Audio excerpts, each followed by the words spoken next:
Olá, amigos! Sejam bem-vindos a mais um episódio da nossa série Ceia Tem Tanto para Lhe Falar. Essa série tem nos permitido revisitar as raízes do Ceia e entender nossos caminhos e honrar aqueles que dedicaram parte de suas vidas ao fortalecimento dessa casa bendita.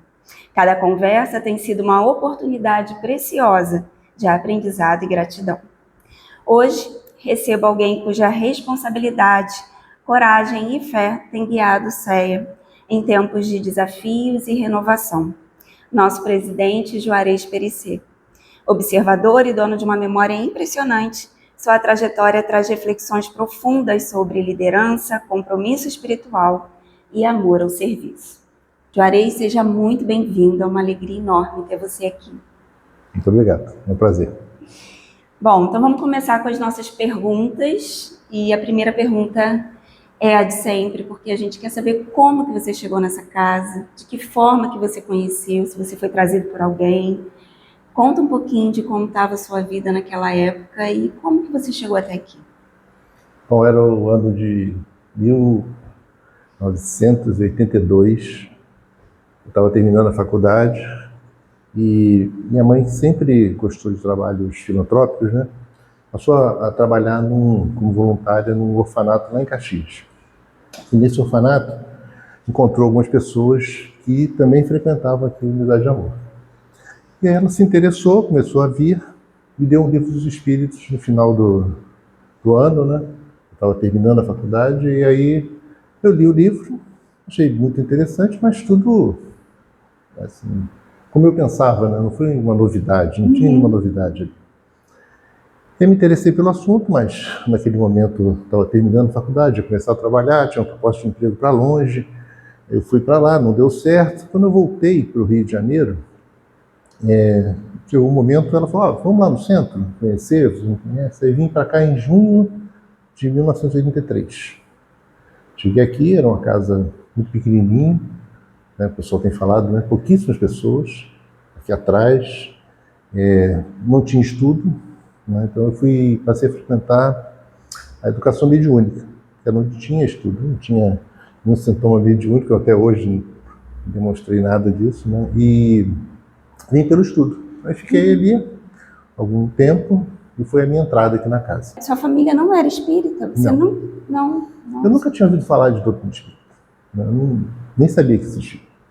Então, quando minha mãe trouxe a novidade, né, de uma casa espírita, um lugar que se estudava, aqueles livros, eu me interessei, né?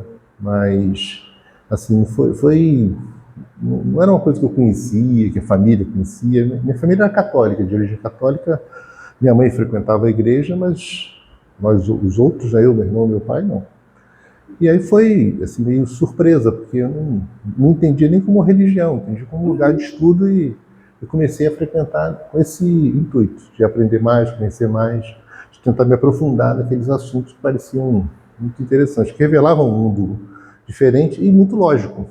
E aí fazia sentido para você? Fazia todo sentido. Aí me atraiu para cá. Entendi. E aí, nesse momento, né, em 83, eu já tinha terminado a faculdade e comecei a me inteirar do conhecimento, né, da mediunidade, dessas reuniões de contato com o mundo espiritual, ainda num grupo muito pequeno aqui na casa, sei lá, tinha 10 pessoas, talvez, no núcleo que frequentava mais. Tinha muita gente que vinha e vinha, né, como é hoje.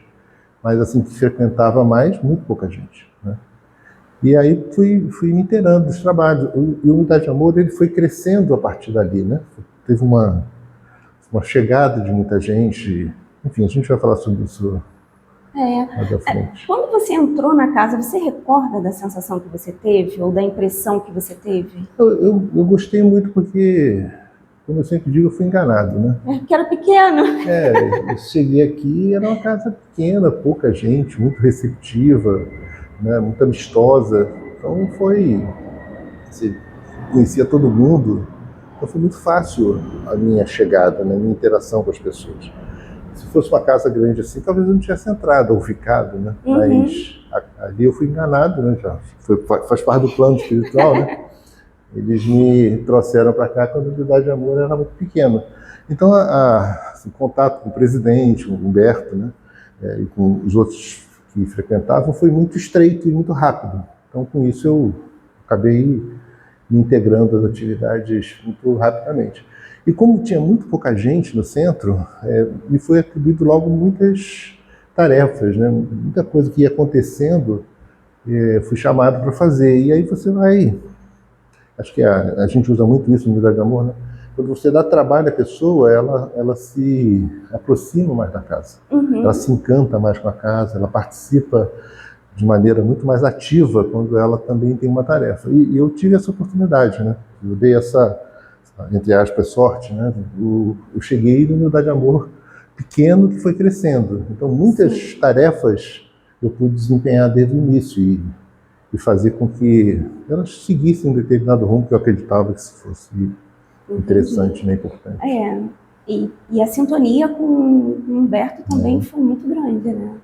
Humberto é uma pessoa muito especial, né? Era uma pessoa que tinha uma visão de futuro muito assim, clara. Né? Para ele era claro que a Unidade de Amor ia crescer. Né? Contra todas as ideias, né? Contra tudo que você olhava em volta, ele diz, não, a Unidade de Amor vai ser muito grande. E temos a missão de fazer muita coisa. E ele era muito arrojado nesse sentido. Então ele se dedicou a essa obra, né? As instalações da Unidade de Amor são excelentes, né?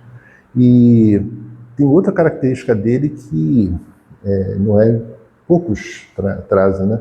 Que ele não tinha apego ao poder, né? Então ele se dedicou a fazer essa obra e ele não se importou que a gente conduzisse o trabalho, que as pessoas conduzissem o trabalho.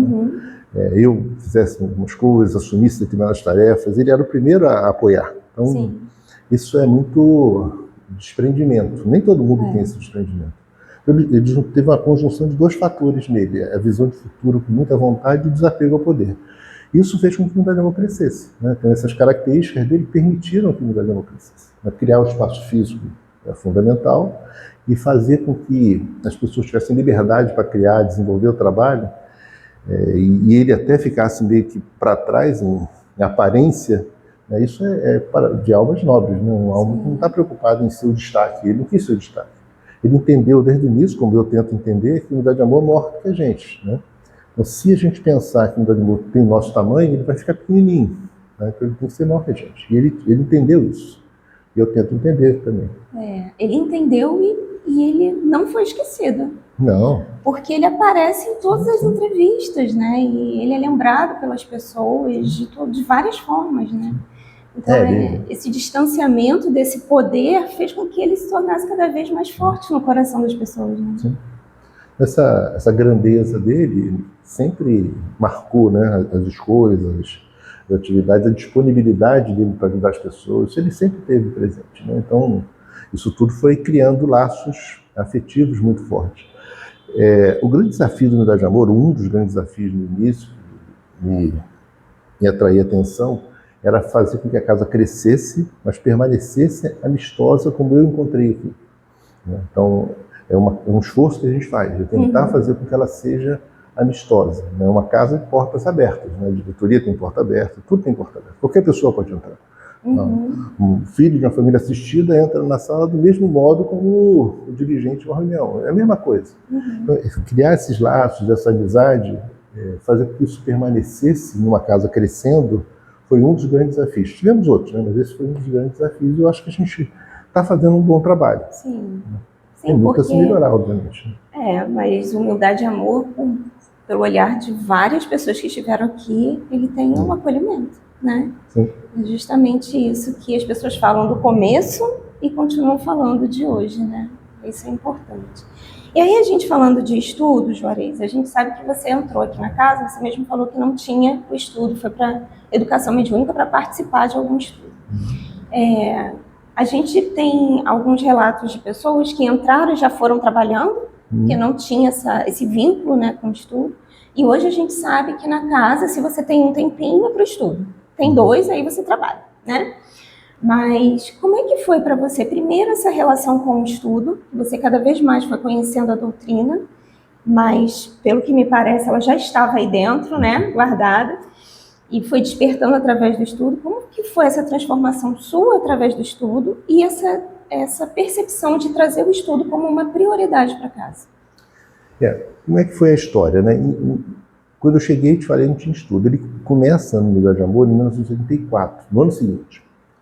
O Humberto, ele tinha uma amizade muito grande com o Altivo, que foi o presidente da Unidemita, uma pessoa muito especial, e eles combinaram de eles se emprestarem alguns expositores para a gente, para fazer o curso de Livros Espíritos. Então eram 4 pessoas se revezando, né, e em 84 começou o estudo.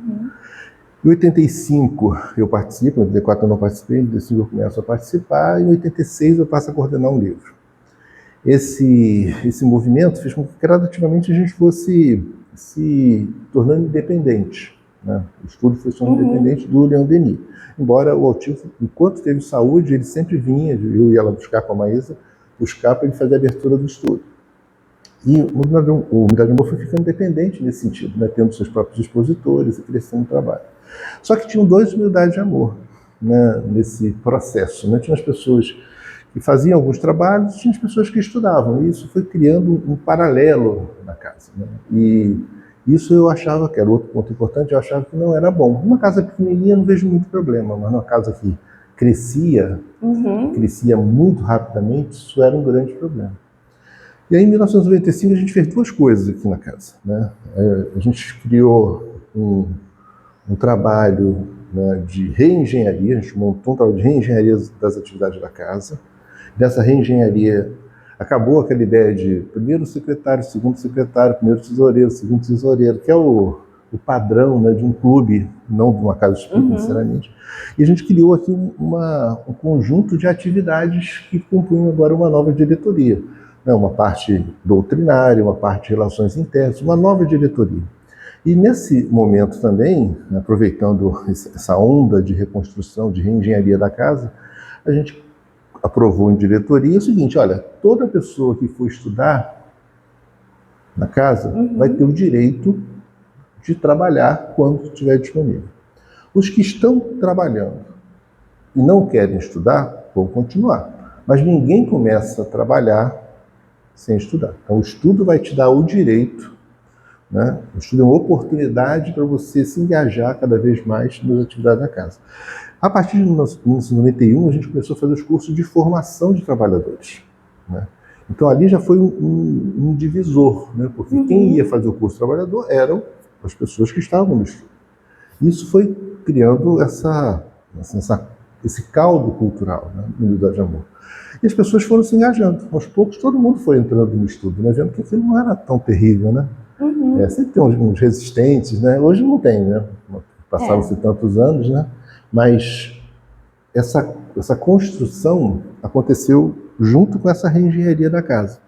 Então, hoje, a pessoa, quando chega aqui na casa e ela quer ser voluntária, ela já sabe, outros vão falar para ela já sabe, logo fica claro para ela que ela precisa estar envolvida no estudo. Porque, para a gente, né, nesse momento que a idade ia crescendo, né, o mais crítico era a casa permanecer espírita, nesse aspecto. Então, tinha que ser uma casa amistosa, né, que recepcionasse bem as pessoas, mas permanecesse espírita. E só se permanece espírita se você estudar a doutrina espírita. De um modo geral, é natural, as pessoas tendem a trazer, ou tentar trazer para dentro da casa espírita suas histórias, né, seus hábitos, suas crenças, e isso tem que se desfazer. E para ser desfeito isso, eu preciso de estudo. Então isso foi juntando tudo isso que foi possível o Unidade de Amor crescer tanto e continuar espírita. É juntar essa nova visão de gestão da casa, a vinculação de estudo e trabalho, fazendo com que a casa fosse uma só, né? Criando laços com as pessoas, do tipo, eu trabalho no passe tal dia com fulano, estudo com Beltrano outro dia, e isso vai criando, né, uma trama grande, onde as pessoas se relacionam em várias atividades. Essa que foi a ideia, a concepção foi essa, lá em 1995. Né? E foi difícil mudar? Olha, eu não vejo muita dificuldade. Assim, eu sempre fui muito claro nas coisas, né? Muito aberto. E, como eu te falei, eu tive um apoio muito grande do Humberto, né? Então, o presidente da casa, quando falava, tem que estudar, ele sentava na primeira fila. Ele não dizia para mim, não, eu sou o presidente da casa, não preciso estudar, não, ele sentava no primeiro lugar. Isso é um exemplo, né? Ele dava o exemplo Nada do que eu falava, assim, na minha visão, era absurdo, era tudo, tinha um sentido, tinha uma lógica. A gente conversava muito. E também essa ideia, né, de que se você não quer estudar e já trabalha, fica. Não mudou a estrutura que estava lá atrás, era daqui para frente. Eu não estou tirando você. Agora, quem chegar, chega de outro jeito. E aí o novo, né, começa a trazer ideias novas, trazer conceitos do estudo, e o outro antigo que vinha com aquelas visões arraigadas, ele começa a ficar assim, incomodado. Ele tem que se movimentar também. Então muitos foram para o estudo, e foi bacana, foi um movimento interessante. Eu não vejo com dificuldade, eu vejo que foi um processo, né, um processo que não teve grandes, e eu sempre tive essa preocupação, né, grandes conflitos. Acho que uma coisa tem que ser leve, né? Não foi. É uma visão legal que você tem, né? Às vezes a gente traz o peso por causa de coisas que vão acontecendo no meio do caminho, e se a gente enxergar como um processo, a gente sabe que isso daí também vai passar, né? É só um caminho, né? E aí depois, você também já chegou trabalhando, né, Juarez? Porque o Humberto já foi aproveitando ali. A casa era muito pequena, né? E aí eu fui pegando algumas tarefas. A primeira tarefa mais assim, robusta que eu peguei é até uma história interessante, né? A Edna, que era dirigente da educação mediúnica, ela começou a ter sonhos com a menina, e a menina dizia para ela que essa casa tinha uma vocação, tinha uma missão já montada no mundo espiritual de desenvolver uma reunião de assistência aos suicidas. E esse sonho era repetido o tempo todo, a menina aparecia para ela, eu até tive a oportunidade de conversar com a menina depois, em 2 ou 3 ocasiões, na reunião mediúnica. E isso foi levando o Humberto a se empolgar com a ideia. Ele chegou para mim e falou assim, tem uma proposta para você. Você vai dirigir uma reunião de atendimento aos suicidas, reunião mediúnica de atendimento aos suicidas. Aí eu falei, e como é que faz isso? Ele, eu não sei, eu também não sei. Então, como é que a gente faz? Eu falei, vamos estudar, né? Aí em 86, eu já tinha 2 anos de casa, em 86 a gente começou a estudar. E em junho de 86, a gente começou a reunião mediúnica de assistência aos suicídios. Eu tinha estudado muito, né? A gente estudou muito 2 livros, principalmente, O Diálogo com as Sombras, do Hermínio Miranda, que é fantástico, né? E O Memória de um Suicida, que também é outro livro fantástico. E eu pensei, poxa, primeira reunião, né, atender os suicidas, eram 2 médios, 2 doutrinadores, eu de dirigente, tudo era pequenininho aqui, né? Vamos atender os suicidas, vou ficar observando, vou gravava as reuniões, né? Tenho toneladas de reuniões gravadas. Na primeira reunião, né, o espírito se manifesta, aponta para mim e fala, estou de olho em você.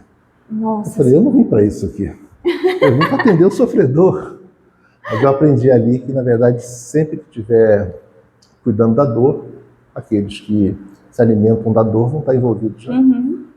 Aí fui aprendendo, fui aos poucos, né, perdendo, não é medo, né, mas perdendo algum receio, né, com relação ao mundo espiritual, que é uma realidade muito complexa, né, são muitas tramas interligadas.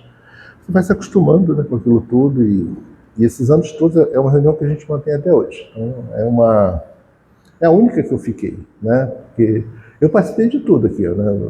O curso de passe, né? Construí o curso de passe, atendimento fraterno, doutrinação. Então, tudo isso eu tive a oportunidade de participar, né? Pelo apoio do Humberto lá. Então, todo dia que tinha, ele, não, faz. Não, fazer um curso para faz, né? E os cursos foram ficando, até hoje temos os cursos, né? Então, eu fui entrando nos trabalhos, mas esse eu não saí até hoje. É o trabalho que eu gosto mais, que é ser o doutrinador, né? Quando tem oportunidade.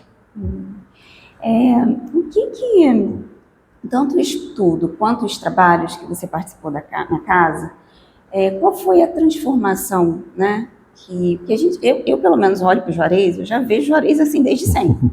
Mas eu sei que o Juarez também teve uma construção, o Juarez também cresceu com a casa, né?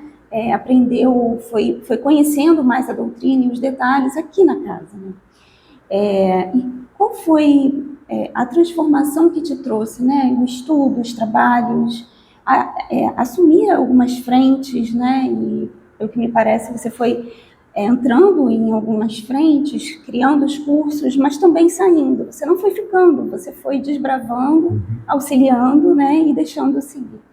O que todo esse movimento, desde o estudo até os trabalhos, né, o que isso te impactou? Eu não consigo imaginar minha vida sem Unidade de Amor. Eu não sei como seria Unidade de Amor sem Juarez, e também não sei como seria Juarez sem Unidade de Amor.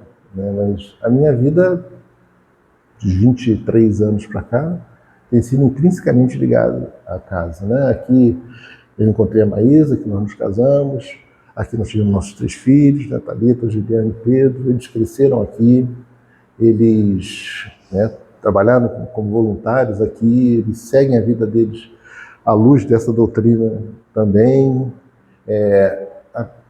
A Casa Espírita me ajudou em tudo. A Unidade de Amor, para mim, é o grande diferencial. Como eu falei para vocês, eu fui enganado ao entrar aqui, né? Porque era uma casa pequenininha, se fosse grande talvez não entrasse. Mas isso, aos poucos, a Unidade de Amor crescendo, me preparou para os desafios que a vida me colocou lá fora também. Desafios profissionais, tudo. Né?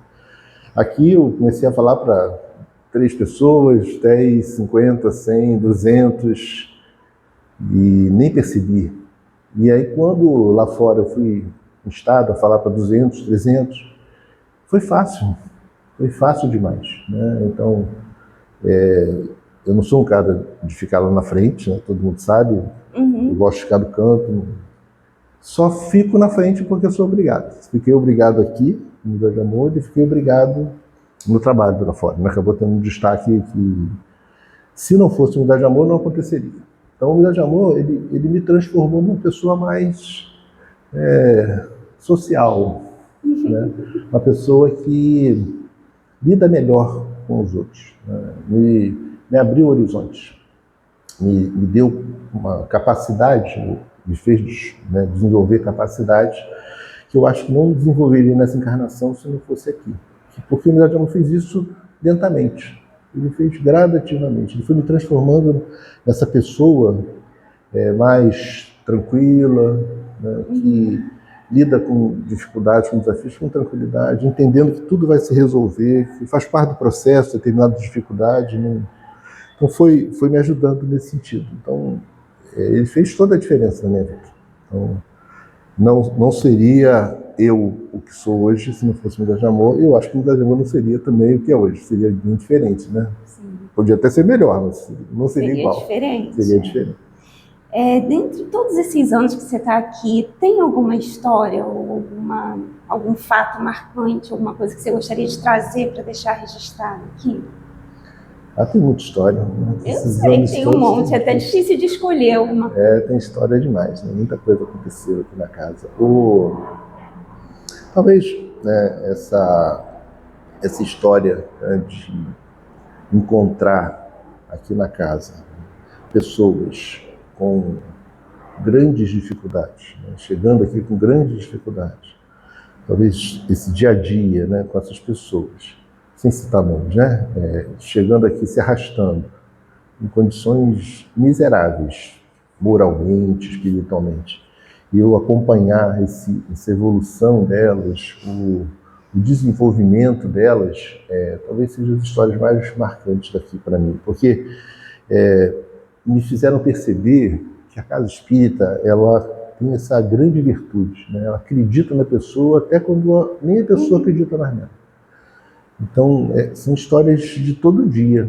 Todo dia a gente acompanha histórias assim. E aí passam-se os meses, passam-se os anos, a gente vê as pessoas dirigindo reunião, aplicando passe, trabalhando no atendimento fraterno. Então, esses são fatos muito marcantes que eu vejo, né?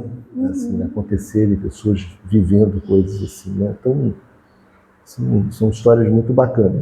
Não vou citar nomes, né? Acho que não é legal, mas são as coisas muito marcantes. Você ter a oportunidade de acompanhar essas histórias, né? De você ver esse crescimento, a pessoa sair de um ponto onde ela se considera completamente incapaz. Eu vi muitas histórias assim, não tem condição. Então, vai devagar, faz uma coisinha aqui. E você vê hoje elas, né, fazendo trabalho, sendo referências até em alguns pontos. é muito gratificante. Então, são as histórias da vida aqui no Idajamor, né? Assim, pessoalmente, né, as histórias mais marcantes para mim, né, seriam destaques de reuniões mediúnicas, que eu tive a oportunidade, né, a vantagem de trabalhar nessa reunião que eu citei já, que é uma reunião pequena, né, pouca gente, e que facilita até o contato com os nossos mentores, né, nossos amigos espirituais, é ter tido a oportunidade de conhecer velhos amigos, né, velhos desafetos também, né, ter a oportunidade de conversar com eles, de acertar as arestas, de ir preparando eles, assim como eu estou me preparando, né, para os desafios que eles vão ter que enfrentar. Então, pessoalmente, tem sido os grandes momentos, né, ter esse contato com o passado, o reencontro, né, com aqueles que cruzaram a minha história, e eu com a deles, claro, né, então também é muito bacana. Muito legal mesmo. Durante algumas entrevistas as pessoas falam que me escolheram para isso, não acreditava que eu poderia, né? São várias entrevistas que as pessoas falam que aqui nessa casa olharam para elas e viram o que elas nem sabiam que tinham, né? De potencial. Muito impactante mesmo. Bom, a gente já está caminhando para o fim, então vou vir com a pergunta especial. Que a gente pergunta para todo mundo, mas o que o CEA representa para você em uma palavra e por quê? Para resumir, uma palavra de esperança. Porque eu vejo, né, eu até citei, né, eu vejo situações complexas, muito complexas, no que tange as escolhas que as pessoas fizeram nessa vida e também em outras vidas. E você vê a ação dos amigos espirituais, o esforço deles e também os nossos aqui, né, para ir desfazendo cada trama. E aí quando parece que não teria jeito, as portas se abrem, uma janela se abre, e a nova expectativa de caminhada, de horizontes vai sendo delineada para as pessoas. É a esperança de que nada está perdido, né? Tudo tem uma chance, né, por mais complexa que seja a situação, de se resolver. E a Casa Espírita, ela catalisa esse processo, né? Então, o Idajamor, ele faz isso na história de muita gente, né? A gente vê isso toda hora, né? Então, é muito bacana isso, né? Por isso que eu diria esperança. Tá. Então, vou fazer a última pergunta. Assim, a gente sabe que a sua relação com o CEA, ela é muito profunda, né? Pela sua história aqui.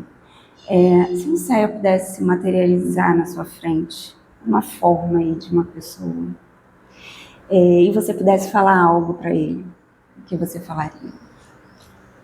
Eu diria prossiga porque você tem conseguido iluminar muitas consciências, tem acalmado muitos corações, tem conseguido traçar na vida de muita gente um horizonte tão belo, né? Então segue porque você está num belo caminho, você está fazendo um belo trabalho e sem dúvida você vai fazer diferença na vida de muita gente.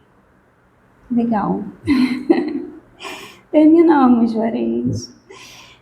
Muito obrigada por compartilhar conosco sua sensibilidade tão rara, seu olhar atento que percebe que muitos não veem, e essa memória extraordinária que preserva a história do CEA como um verdadeiro guardião. Foi um privilégio ouvir a sua visão, suas lembranças, seu compromisso com essa casa que tanto amamos. Obrigada por sua entrega e por todo o trabalho silencioso que sustenta o CEA. Eu que agradeço. A você que nos acompanha, muito obrigada por estar conosco em mais um capítulo dessa jornada tão especial. Não se esqueça de assistir aos outros episódios da série CEA Tenho Tanto para Lhe Falar. Cada um deles traz uma riqueza diferente. E claro, siga o CEA nas redes sociais para ficar por dentro de tudo. Nos vemos no próximo episódio.